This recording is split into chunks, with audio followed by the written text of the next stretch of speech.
God save the Queen. But I haven't made up my mind about the Prince of Wales yet. Is the monarchy sustainable? Hello, I'm Anthony Day, and this is your Sustainable Futures Report for Friday the 10th of June. I warned you last time that I might get political, so I'll be commenting on the monarchy versus republicanism, which leads on to questions of ownership of land, and that in turn leads to agriculture and food production. A UN climate conference opened in Bonn this week amid warnings that we should use no excuse to justify expanding fossil fuel production, a warning which appears to be falling on deaf ears. It could all end in tears or stranded assets. Amid rapidly rising fuel costs, electric car manufacturers are trumpeting how cheap it is to refuel their cars. Forget the capital cost. But is that electric car as clean as you thought? A new report casts doubt. Was it only last weekend that the UK celebrated the Queen's Jubilee, marking her 70 years on the throne? I'm afraid most of it passed me by. I'm a royalist, or at least a supporter of the Queen, who has been in the background of my life ever since I was taken to the cinema to see her coronation in 1953. Some say she's a rich woman riding on the back of the taxpayer, but you could certainly never call her idle rich. She made a vow in 1953, and despite the vast changes in the world since then, she has held firm to it and deserves respect for doing so. When she leaves us, and she is already 96 years old, there will undoubtedly be renewed questions about republicanism.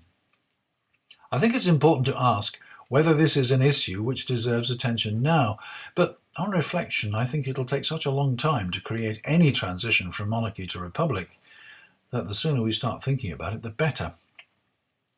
Some suggest that Charles, as a new king, will accelerate the move towards a republic because as Prince of Wales he's been interventionist, writing repeatedly to government ministers and suggesting what they should do. If he tries this when he becomes king, he may push the relationship of the monarchy with the state to breaking point. One of the key questions that must be addressed is the issue of land ownership. The Crown Estate and the Duchy of Lancaster and the Duchy of Cornwall are all major landowners in the United Kingdom. They are certainly not alone, and land is owned by hereditary aristocracy and also by wealthy individuals, not necessarily British nationals. A very large proportion of the land of the UK is owned by a very small group of people. It's even worse in Scotland. The vast areas of shooting estates, for example, are preserved for the enjoyment of a privileged few, but arguably the land could be managed in a way which is more beneficial to more of the population. Any government attempting the nationalisation of land would probably not last the week, but there are other ways of implementing change. I've come across the idea of stewardship economy, which is described as private property without private ownership. According to Julian Pratt, originator of the idea, under stewardship, people would have an exclusive right to use the land as now, but in return for this right, they would have a duty to care for the land and also a duty to compensate others in the community who are excluded from using the land. This compensation would be paid as an annual stewardship fee. This sounds to me like a wealth tax. And what's wrong with that? The UK government's expenditure is largely funded by taxes on the working population, while many of the wealthy escape tax through tax avoidance and, in some cases, through tax evasion and money laundering. Such a wealth tax could go some way to levelling up, an objective that the government tells us constantly that it is eager to achieve. The burden of the stewardship fee might encourage landowners to sell, allowing others to use it in different ways. Of course, if those ways must be more profitable in order to cover the stewardship fee, there's a risk that we're putting a value on nature and commodifying it. More thought needed. Julian Pratt is no longer with us, but I'll see if I can get someone from the organisation to discuss his ideas in an interview with the Sustainable Futures Report. Much land is used for growing food, although in 2020 the UK imported nearly 50% of the food it consumed. Some say that not enough land is used for food, and others point out that some land is totally unsuitable for agriculture. The truth is that land is fundamental to food production, and there are warnings of a food crisis. A widely shared statistic is the claim that global soils are becoming impoverished and we only have 60 harvests left. This was first set out at a meeting of the UN Food and Agriculture Organization in 2014. You'll find a link on the Sustainable Futures Report website to an edition of the BBC Radio 4 programme More or Less, which examined and rejected this idea. Our World in Data and Farmers Weekly both rejected it as well, although all agree that some global soils are at risk. There is no doubt that we need to protect our soils, and the lesson of the American Dust Bowl in the 1930s shows the peril of overexploiting the land. Is there a food crisis? In the immediate term, we are seeing disruption to global grain supplies as a result of the Ukraine conflict and a risk of more hunger in Africa. Maybe globalization is a bad idea for food security. Maybe each country should be growing more food at home. Land use must be optimized.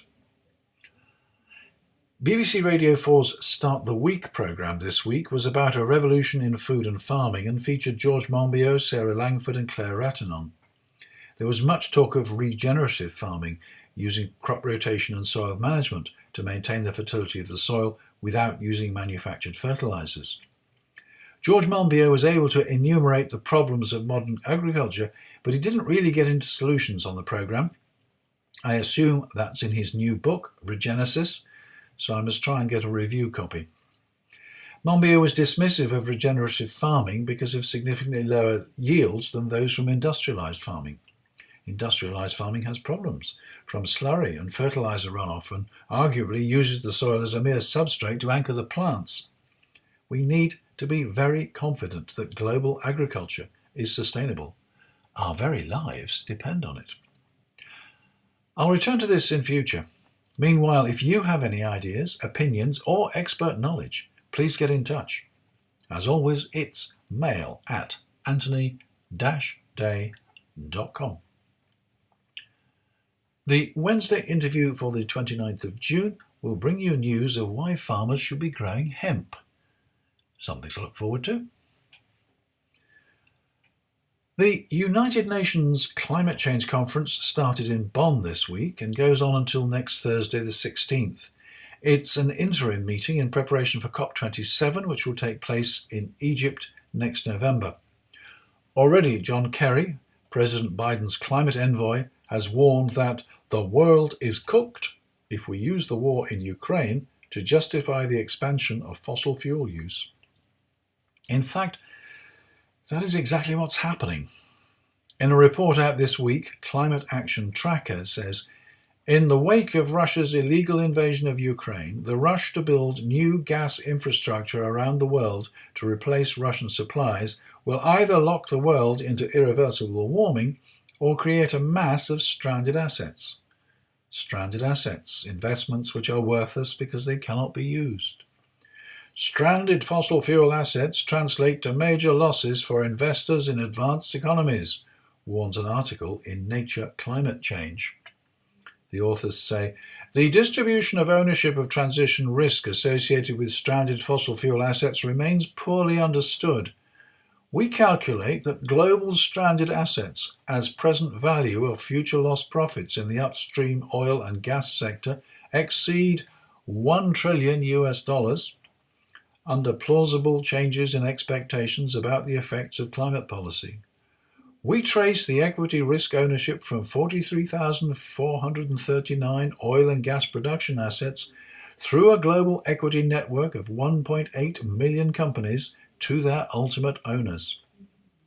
Most of the market risk falls on private investors, overwhelmingly in OECD countries, including substantial exposure through pension funds and financial markets. The ownership distribution reveals an international net transfer of more than 15% of global stranded asset risk to OECD-based investors. Rich country stakeholders therefore have a major stake in how the transition in oil and gas production is managed, as ongoing supporters of the fossil fuel economy and potentially exposed owners of stranded assets. Major projects such as oil and gas infrastructure have a design life of at least 30 years. If we build them, we will be committed to pollute for another 30 years, unless indeed they are outlawed, in which case they become stranded assets. How secure is your pension fund? Despite warnings of the dangers from greenhouse gases, the EU is attempting to fast-track a number of new gas projects, but is facing legal challenges from Client Earth and Friends of the Earth Europe. They're particularly concerned about methane emissions from the new infrastructure, claiming that the EU ignored methane when reaching its decision to approve the projects. As we know, methane is one of the most potent greenhouse gases, many times more damaging than CO2. After long consideration, the British government recently announced a windfall tax on oil companies in order to fund measures to relieve the pressure of the cost of living. However, these companies will get a 90% tax credit for investment, effectively subsidising the development of more gas and oil fields. The fact that this current government seems to be totally oblivious of the problems from greenhouse gas emissions is underlined by a decision this week to override Waverley Borough Council in Surrey, South East England. The council had refused permission for UK oil and gas to carry out exploratory drilling to search for oil and gas. The government knew better and reversed the decision. And finally, how green is your electric car? Governments are phasing out petrol and diesel cars. The latest news is that the EU will ban the sale of new such vehicles from 2035. Vehicles burning fossil fuels emit CO2, the greenhouse gas that we all want to eliminate in order to get the climate crisis under control. In addition, they emit particulates, tiny fragments of material which can be breathed in and are so small that they can pass straight into the bloodstream. From there, they can do all sorts of damage, which so far is not fully understood. It's already clear that they are a health risk. Electric cars are clean, according to the popular wisdom. They certainly emit no carbon dioxide in use, and they have no exhaust pipe emitting particulates. A new report from Emissions Analytics reveals that particulates, microscopic particles, are shed from vehicle tyres.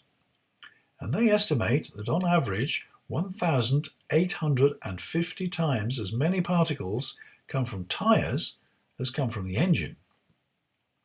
The actual amount depends on the way the vehicle is driven and the vehicle's mass. EVs are generally heavier than petrol cars because of the weight of the batteries. EVs typically deliver high torque and rapid acceleration. How clean is your EV? And that's it for this week. In a change to the advertised programme, next Wednesday's interview will not be about plastic pollution, but instead I talk to expert communicator Guy Dozer about managing the climate message. My interview with Paul Harvey to talk about his upcoming book, The Plasticology Project, will now appear the week after on Wednesday the 22nd. Thank you once again for listening, and a special thank you to my patrons for their continued loyalty and support. Find out more at patreon.com, where you can sign up and help to keep the Sustainable Futures Report independent and ad-free. Patreon.com, patreon.com/SFR. I always welcome your feedback. Am I choosing the right topics? Do you like having an interview and a general episode every week? Or would you like fewer episodes in greater depth? Okay, I admit I'm doing this podcast for myself, but there's absolutely no point unless somebody is listening. So please give me a steer on what you'd like to hear. Contact me via comments on the website or mail at anthony-day.com. For the moment, that was the Sustainable Futures Report. I'm Anthony Day. Until next time.